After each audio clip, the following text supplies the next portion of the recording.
యోగ బంధువులకు నమస్కారము. ఈరోజు వ్యాయామము యోగా గురించి మాట్లాడుకుందాము.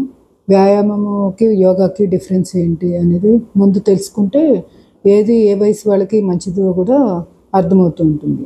ఎక్కువగా వ్యాయామం అనేది కొంచెం అగ్రెసివ్గా నాన్ స్టాప్గా వర్కౌట్స్ చేయడాన్ని వ్యాయామం కింద చెప్పుకోవచ్చు. దాన్నే ఒక స్థిరంగా సుఖంగా ఒక పోస్చర్ ఒక స్థితిలో కూర్చోవడం కానీ, నిలబడడం కానీ, పడుకొని బోర్లా ఇట్లా ఆసన స్థితిలో ఉండడాన్ని ఆసనం అంటారు.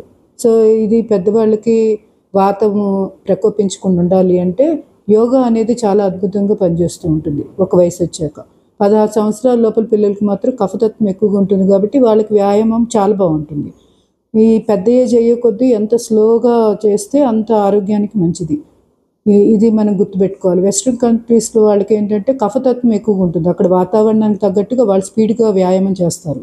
మనకు అవసరం లేదు అట్లాగా.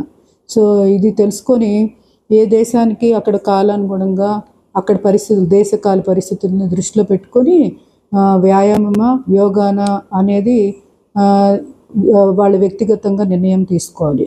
వయసుని అన్నిటినీ దృష్టిలో పెట్టుకోవాలి. సో ఇది నేను ఈరోజు చెప్పదలుచుకున్నది. సో మధ్య వయస్కులకేమో ఎక్కువగా పిత్తము. సో మనకి త్రిదోషాలు ఉంటాయి కదా, వాతం, పిత్తం, కఫం. దాంట్లో స్టేజెస్ వైజ్గా మనకి 16 సంవత్సరాల వరకు కఫతత్వం, అక్కడి నుంచి ఒక 40-45 ఏళ్ళ వరకు పిత్తతత్వం, ఆ తర్వాత పెద్ద వయసు అయ్యే కొద్దీ వాతతత్వం ప్రకోపిస్తూ ఉంటుంది. సో మన శరీర తత్వానికి అనుగుణంగా మన యోగా సాధన కానీ వ్యాయామాలు కానీ చేయడం అనేది ఎప్పుడైనా ఆరోగ్యానికి చాలా చాలా మంచిది.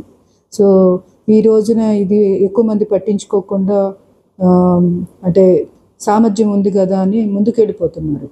అది ఏదో విధంగా అవయవాల మీద దుష్పరిణామాలు చూపిస్తూ ఉంటుంది. అందుకే ఈ మధ్య ఎక్కువగా హార్ట్ ఫెయిల్యూర్స్ ఇట్లాంటివి కూడా కొన్ని ఆరోగ్య సమస్యలు మనం ఎక్కువగా చూస్తున్నాం. సో అందువల్ల వయసుని, మన శరీరతత్వాన్ని, మనం ఉంటున్న వాతావరణం, ఏ దేశంలో ఉంటున్నాము, ఇలాంటివి కూడా దృష్టిలో పెట్టుకొని యోగ సాధన కానీ వ్యాయామాలు కానీ చేస్తారని ఆశిస్తూ మీ అనురాధ, గుంటూరు నుంచి.